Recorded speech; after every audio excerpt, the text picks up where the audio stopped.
Now, soaring cost of living. Christmas presents have to be bought, though, don't we? So, how tempted are you to use things like buy... Bye-bye. I'm turning into with the two Ronnies. Buy now, pay later services. But charities and experts are warning that you could end up in debt. Yes, well, millions across England utilise interest-free payment options, but experts say they come with risks, and many are unregulated, meaning there's less protection than paying actually with a credit card. Oh, let's talk to our very favourite expert on these sort of things, Kate Hardcastle. Good morning. Morning, chaps. Look, you can see the attraction of buy now, pay later, but it's the pay later bit we've got to remember, isn't it? I really can. And I think I'm actually more concerned about the next few weeks than any time at all. We've got percentage figures coming out every week saying people are really worried about the spend for Christmas. They don't want to cut back. They've got things to buy. The main money is going towards those bills that are soaring, the cost of food, the cost of fuel. So this looks like a quick alternative. And the thing is, where did BNPL come from, buy now, pay later? It came from understanding a lot of the time that a lot of what we call cart abandonment. So when you buy something online, put it in the basket and then don't go through the purchase, is because people get frustrated with typing in their address details, typing in their credit card details. And what these organisations often do is they take the pain out of it. It's so easy to use them. And we're talking about brands like Klarna and PayPal credit here. And so you tip in your details, it's all quick and easy. And before you know it, you've opted into what is short-term credit. And that's where the concern is. What exactly are you using this for? And what might be the repercussions if you don't use it wisely? But, yeah, I mean, that's the thing. It's all about using it wisely, because for many people it's just about spreading the cost, which actually is quite a sensible thing to do, rather than front-loading it all as you head into the most expensive time of the year during the coldest months of the year when you're paying all your expensive bills. You're completely right, Isabel. It's about discipline. You know, these are brilliant facilities to use as well. If you're buying things like clothing, you're not sure on the size, and you can return it, and it doesn't even hit or dent your credit card. It's because a lot of them enable a return facility where you can freeze the payment, get it sent back, and then it's done.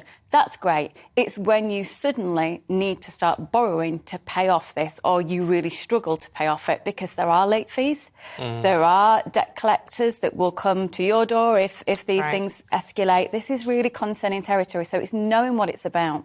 I hate to sound like a really dull, boring northerner, but I'm a dull, boring northerner. I like dull, northerners, yeah. If you haven't got the money, don't spend it.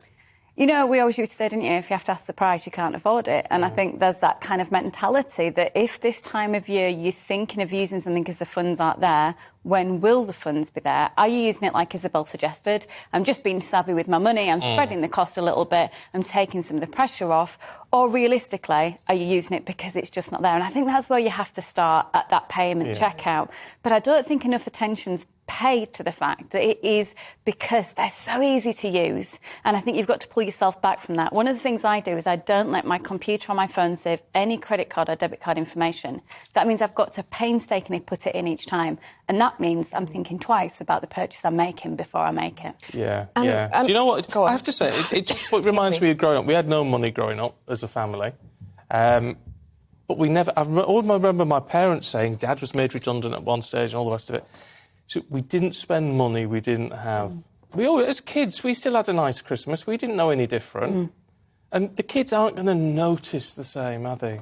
The parents worry more than the kids. I mean, we saw last week with the advertising from John Lewis through to Marks and Spencer's, there's a lot of pressure off in terms of the big push.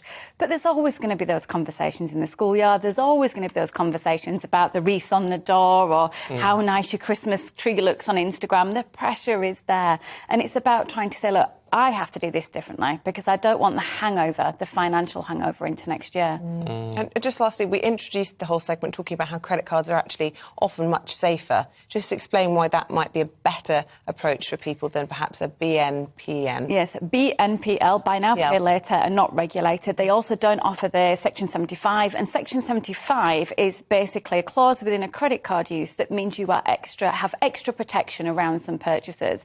That doesn't mean, I am not saying go out out and use a Right, credit card right. instead. I'm just saying for certain purchases, if you're going to put them on credit anyway and you can control that credit, it's often a good idea to have that extra security, particularly on travel, electrical insurances and things like that. Yeah, it's a little extra level Bit of extra insurance, yeah. But of course, if you don't pay your credit card off, then you will pay interest on it. So the rule of thumb is if you don't and can't feel you can pay off buy now, pay later, please don't get into it to start with. Yeah. Top tips. Kate, Thank thank you very you. much. It's common sense, isn't it? And I know it's a bit harsh to say if you haven't got the money, don't spend it.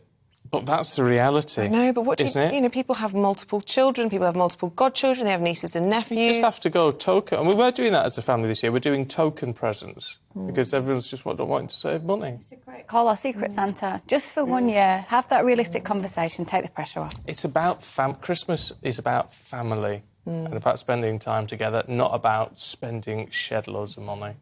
There you go. That's the reality of it. Oh, you're both so wise. Well, honestly, I haven't got it cracked. But I've said it before. I've got 7 godchildren, 2 children of my own, niece and nephews, and I can't say to them, "Sorry, guys. You know, cost of living crisis. I'm going to do a Secret Santa." Each of them are individually my Buy godchildren. them a box of chocolates each or something. Yeah, I won't go crazy, you don't but I want to still spend- feel the pressure. That's like 10 kids to sort out. Yeah, but And just- there's some great products raising money for charities this year as well. That's a nice I'm going to cover idea. those in a few weeks with you guys so we can have a look at doing Yes. good while spending. Oh, now Yeah, that's up my street. Like sound of that. Excellent. And Right. she's still spending. She's happy. No, That's not the at all. bottom line. That's not at all the bottom line. Don't twist that.